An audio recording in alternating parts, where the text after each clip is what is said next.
Blood में folic acid कितना होना चाहिए। अगर आपने फोलिक एसिड की जांच करवाई, खून की जांच है बेसिकली, सीरम में करी जाती है, तो जो ब्लड में नॉर्मल मात्रा है उसकी वो देखा जाए तो 5 से लेके 21 नैनोग्राम पर ml होती है। 5 से और 21 के बीच में है तो ये नॉर्मल माना जाएगा। वैसे फोलिक एसिड का हम लोग ऐसा रिकमेंड करते हैं कि आप 5 से ऊपर रखें। जो ब्लड में मात्रा आती है वो 5 से ज़्यादा होनी चाहिए, क्योंकि फोलिक एसिड ब्लड में बहुत ज़्यादा बढ़ जाए इसकी संभावना बहुत ही कम होती है। ज़्यादातर बार क्या होता है कि फोलिक एसिड की आपको कमी मिलेगी। तो अगर आप 5 से ऊपर रखते हैं तो ये आपके लिए बिल्कुल नॉर्मल है। अब ऊपर रखने के लिए इंडिया में अच्छी बात यह है कि ये जो फोलिक एसिड है, ये जो हरे पत्तेदार सब्जियां हैं या दूसरी भी हरी सब्जियां जैसे कि पालक वगैरह है, चौलाई है, भिंडी वगैरह हो गई, गोभियाँ हो गई, इन सब में काफ़ी अच्छी मात्रा में मिलता है। फलों में मिलता है, हमारे अनाज में मिलता है, अंडे में मिलता है, दूध में मिलता है।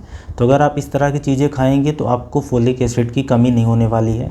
लेकिन ऐसे लोग जिनको 5 से नीचे रहता है, उस कंडीशन में फिर आपको एक बार डॉक्टरी सलाह लेना है कि क्या कारण हो सकता है फोलिक एसिड कम होने का, और उसको बढ़ाने के लिए आपको या तो खाने में बदलाव करने की सलाह दी जाएगी, दिनचर्या में बदलाव करने की सलाह दी जाएगी, या हो सकता है किसी बीमारी के कारण फोलिक एसिड कम हो रहा है, किसी दवा के कारण फोलिक एसिड कम हो रहा है, या आपके खाने में ही फोलिक एसिड नहीं है। तो इन सब बातों को देखा जाता है और उस हिसाब से इलाज चलता है।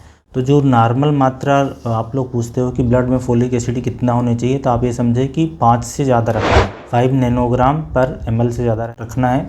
और जिन लोगों का 3 से कम आने लगे, इसका मतलब है कि अभी उनको इमरजेंसी बेसिस पे चाहें तो कुछ दिन दवाइयाँ ले सकते हैं, क्योंकि फोलिक एसिड की कमी से स्पेशली गर्भवती महिलाओं में बच्चे का डेवलपमेंट प्रभावित होता है, उसके दिमाग का विकास रुक जाता है, जो रीढ़ की हड्डी है उसका डेवलपमेंट नहीं होता। इसके अलावा सामान्य व्यक्तियों में, सारे लोगों में, चाहे महिला हो, पुरुष हो, बच्चे हों, बड़े बूढ़े हों, सब में खून की कमी ये एक इम्पॉर्टेंट चीज़ होती है।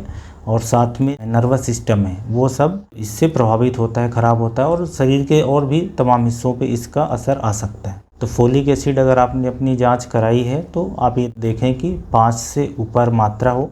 5 से 21 एक रेंज है, 21 ऊपर तो शायद ही किसी का हो। अगर होता है तो उसका भी कारण देखा जाएगा कि क्या हो सकता है, क्यों ऐसा हुआ है। पर ज़्यादातर बार यही देखा जाता है कि फोलिक एसिड या तो खाने में कम हो या तो डिमांड बढ़ जाए, जैसे गर्भवती महिलाओं में होती है, किसी को कोई कैंसर की दवा चल रही है, मिर्गी की दवा चल रही है, किसी को कोई कैंसर हो गया है, या तो पेट से एब्जॉर्ब ही नहीं हो रहा है, आंत में जहाँ पे एब्जॉर्प्शन होना चाहिए वहाँ पे एब्जॉर्प्शन नहीं हो रहा है, कोई माल एब्जॉर्प्शन सिंड्रोम हो गया। तो यही कुछ वजह होती है फोलिक एसिड के कम होने की। और खून में जैसा कि मैंने नॉर्मल मात्रा बता दी है, ये जांच थोड़ी सी महंगी है, लगभग आपको 800-1000 रुपए की पड़ेगी। और जब भी खून की कमी होती है ज़्यादातर बार तब रिकमेंड किया जाता है, या तो फिर गर्भवती महिलाओं में रिकमेंड किया जाता है, और कुछ स्पेशल कंडीशन और हो सकती हैं। तो ये फोलिक एसिड की नॉर्मल मात्रा के बारे में ब्लड में जानकारी हुई। वैसे एक RBC फोलेट टेस्ट भी होता है, मतलब RBC के अंदर भी फोलिक एसिड को देखा जा सकता है।